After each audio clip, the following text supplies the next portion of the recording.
Hello, my name is Carrie. And my name is Sam, and we're Thrive at Home, and we're passionate about building trust, intimacy, and connection in relationships. That's right, and today we're going to talk about the importance of emotional connection in your relationship. Yeah. So even more important than great communication skills, it's how effective are you at connecting with your partner.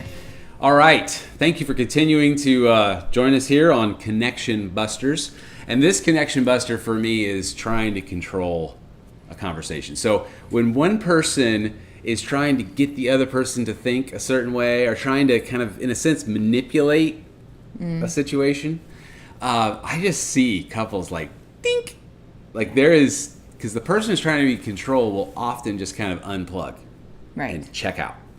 So to me, the issue is you really want to get back to listening to hear and understand, not to prove, correct. Right. So that's my my thing there is you just want to really understand the only thing you can control is you in a relationship. Right. I think for me, my thoughts around this is perspective. Perspective is key, especially if this is one of the things that is in your relationship. Because I will tell couples, you're going to be married tomorrow. And you'll be married the next day and the next day.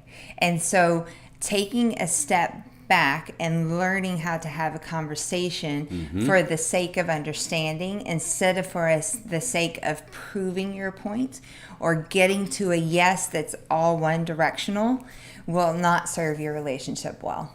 Yeah. So the perspective, I think, is important to remember.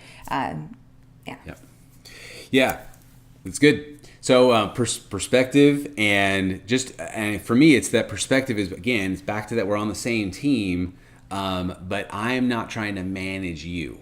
Because I do see people will only share certain details in a conversation because they're trying to prove a point. Right. Well, even if you think about the workforce, right? Yep. Think about bosses you've had over the years.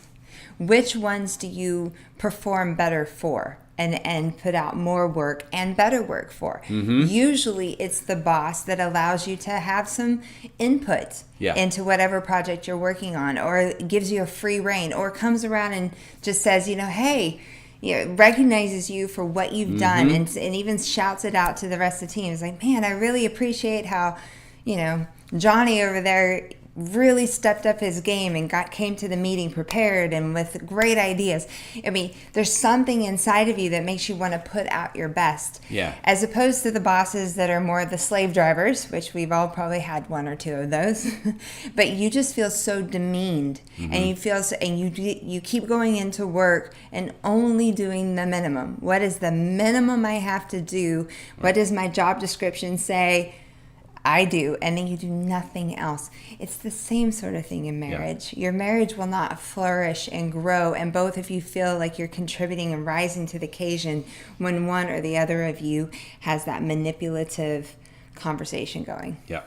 So domestic violence is really built on four pillars. Manipulation, fear, power, and control. And so if I'm trying to, force something to happen, this is the way it needs to happen, that usually is causing a huge disconnect. And again, now once we're disconnected, that injury takes some time to reconnect. So, all right, so the answer then would be I'm not trying to control. Right. So I recognize I can't control your decision. Like, let's say I want to buy a new car, or I want to, do this thing, and we don't agree. This is another thing that I talk about sometimes, is that we need to get to the two big yeses, where both of you are enthusiastically saying yes before you make the step. If I make the step that I want to do, because we each have individual goals, we have couple goals, but if I take my individual goals away from the couple goals and I make a decision, that's a ripe opportunity for disconnection. Right. So don't try to control each other. Be honest about what you need, and then realize you're trying to negotiate to get to the two big yeses before you make that decision. Right. Yeah. My dad always says a man convinced against his will is of the same opinion still. When you're trying to pull one over on somebody, like no one wants their spouse to be the salesman. It's true. You know? Very true. So you want to buy that today or tomorrow? You know, it's like, well, I don't know if I want to buy it. Right. You know? All right. Don't try to control. Thanks for joining us on the journey.